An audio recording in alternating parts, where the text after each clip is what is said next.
Hello and welcome or welcome back. Just a quick content warning, I am going to be talking very briefly about grooming, just in case you might find that topic triggering. First of all, thank you to everybody who took part in the discussion. It was actually a lot of fun. If you're new here, I do Mayor of Easttown videos on Monday and Cruel Summer on Wednesday, so feel free to subscribe and join the conversation. By the way, I have to admit that the timeline of this show is kind of messing me up a little bit. I always assume that Kate came home sometime in 1995 based on the fact that Jeanette celebrated 2 birthdays with Jamie. The first one when they went roller skating and she was wearing the blue jeans and the red top, and the second birthday where she was wearing the red dress and there was the gunshot, and then a couple of days later Kate was found. This episode seems to suggest that Kate was found in 1994, I guess. So yes, I'm just going with that. Okay, we start in 1993 at the fair. According to the list of dares that Jeanette, Vincent and Mallory have for the summer, Jeanette has to go on a date with Gideon, who is a sweet kid, but he's obviously very nerdy. He's nice, but Jeanette is so concerned with her own social capital that when they go to Martin's booth at the fair and Kate's friends see Jeanette, she ditches Gideon out of embarrassment. Kate and Jamie are also at the fair, and Kate ends up going to Martin's booth, playing a game and winning this bunny. We also get a really gross, weird and uncomfortable interaction where Kate is embarrassed that she made a bad first impression the last time she saw Martin. Remember, she ran off and she was crying on the side of the road because she saw her mother having an affair. Martin tells her that actually the first time he noticed her was at the garden party, that she was mingling with the adults and he thought that she was one of them. This is definitely a red flag because it's obvious that he wants her to see herself as an adult, trying to plant the idea that his behavior, talking about grown-up topics or eventually pursuing her, is appropriate. It's a very common tactic that abusers or groomers use. Unfortunately, at least in this case, it works. Kate is flattered and she asks him why he didn't say hi to her then, and they have a little bit of small talk and you can see that this is headed in the wrong direction. Kate's therapist's voice on the tapes acts as a kind of voiceover in this scene, and she tells Kate on the tapes that this is an example of grooming. You see, Kate admits to her therapist that she lied to the police and didn't tell them that she'd met Martin before because she thought that it would make her look bad. Her therapist does point out, though, that Martin could have specifically befriended her for the very purpose of grooming her and eventually abducting her. Towards the end of the fair, Martin confronts Jeanette about ditching Gideon, telling her that she owes him an apology, and Jeanette notices that he's holding a scrunchie in his hand. He says that it's Kate's and he plans to give it back to her at school, but Jeanette tells him that she'll see Kate sooner than that, so she'll give her the scrunchie. Martin very reluctantly hands the scrunchie over to Jeanette, and honestly, in this scene, I was so happy for Jeanette and her extraness because I really didn't want the creep to keep that scrunchie. Fast forward to the timeline where Kate is back home. This timeline in the episode is also centered around the fair. Kate asks Jamie why he wants to be with her. Does he feel sorry for her? And then she confronts Jamie about the kiss that happened between him and Jeanette. Jamie lies because, of course, what else is he going to do? And says that it didn't happen, that it might be her trauma that made her see it. And this is especially cruel. I'll get into the gaslighting a little bit later on.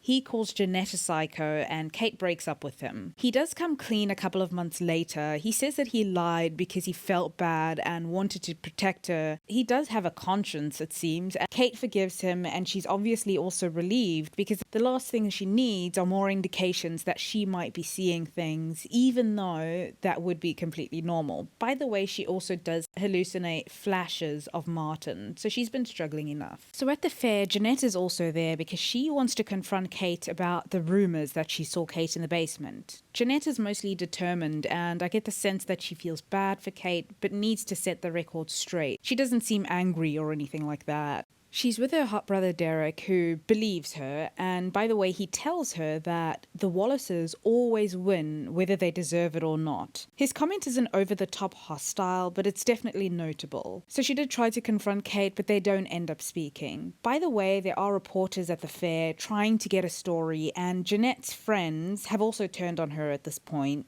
talking to the reporters and mentioning the rumors. The reporters also confront Kate's mom about looking very composed considering everything, but I don't find this suspicious because Kate's mother is very good at smiling through it and being in a bit of denial. Remember when Kate first came home, she didn't really know how to deal with Kate's trauma and she just kind of wanted to move past everything and be happy again. Kate and Mallory are also at the fair with the idea of confronting Jeanette because they still think that she wrote the letter. We also get a glimpse of the situation with Jeanette's parents. Shortly after Kate's return, when the rumors about Jeanette start to swirl, Jeanette's mother quickly starts to crack as she's being publicly harassed, and we see her day drinking. We see that she's struggling to hold it together, but at this point, Jeanette's father is still determined to keep things together. We see, though, that eventually it takes a toll on him as well. When Jeanette asks whether he's on her side, he says yes, and that doing so cost him his job, his reputation, they might lose the house, but he was the one who hired the expensive lawyer because he believed her, that Jeanette wouldn't hurt a fly or lie that he knows of. I don't think this is any kind of foreshadowing, I just thought that was a comment from an exhausted father. At one point, we also see Mallory helping Kate on her quest to get some kind of closure, so they bury the bunny that Kate won at Martin's booth, and Kate ends up vandalizing Martin's headstone, which, I mean, good. The final scene of the show is also kind of upsetting. We see Kate practicing in the mirror, telling Mr. Martin that he's awfully young to be a principal. It's kind of like in her teenage flirty way. First of all, I hated the final scene and even questioned whether the storyline was really necessary, but eventually I settled on yes. Young girls who see this need to understand that even though they might think that they're flirting with an older man and possibly feel guilty about that, there's absolutely nothing in that situation that puts them at fault. And it's the responsibility of the adult to be an adult. So yeah, these are really uncomfortable topics, but I think that that's the point. And I'm glad that we have the voice of the therapist educating Kate on things like grooming and the fact that a lot of her behaviors stemming from her trauma are completely normal and that they'll work on them together.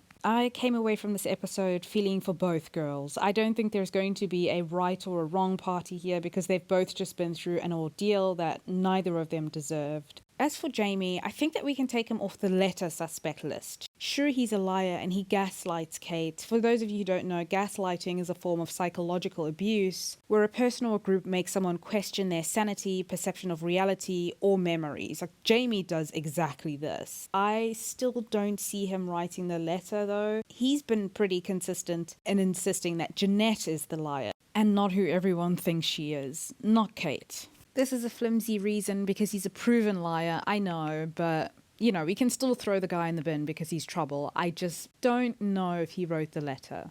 Next, we have Jeanette's brother Derek. He obviously really cares about his little sister and he's seen what the rumors have done to his family, and he's also dating Kate's very mean stepsister, which makes me question his judgment. He seems awfully close to it all, but he also kind of seems too old to write a letter, print it out, and stick it on Kate's door. I don't know. He has motive and opportunity, and I think he might have a skeleton or two, but I don't know. Are his looks confusing me? Yes, they might be. Someone in the comments also mentioned Kate's mother's friend, and I went back and looked, and yes, the first time they go on their hunting trip, Jamie is busy asking Kate where she was, and she's lying about the fact that she went out for a walk. Obviously, she didn't want to tell Jamie that she sat outside with Martin and had a conversation with him. Anyway, Kate's mom's friend is sitting nearby, and she kind of involves herself in this conversation. She's quite gossipy. There's this look of sneakiness and acknowledgement between Kate and Kate's mom's friend. They also exchange a weird look later on the second hunting trip when Kate is confronting all the adults about Martin. Kate's mom's friend is an adult, so I don't think that she would write the letter. I kind of feel like it's more likely one of the kids. I also can't see a motive for this. She's good friends with Kate's mother, but she kind of is a bit gossipy, so who knows? Anyway, that's it for this video. Thank you for watching, and yeah, feel free to join the discussion in the comments.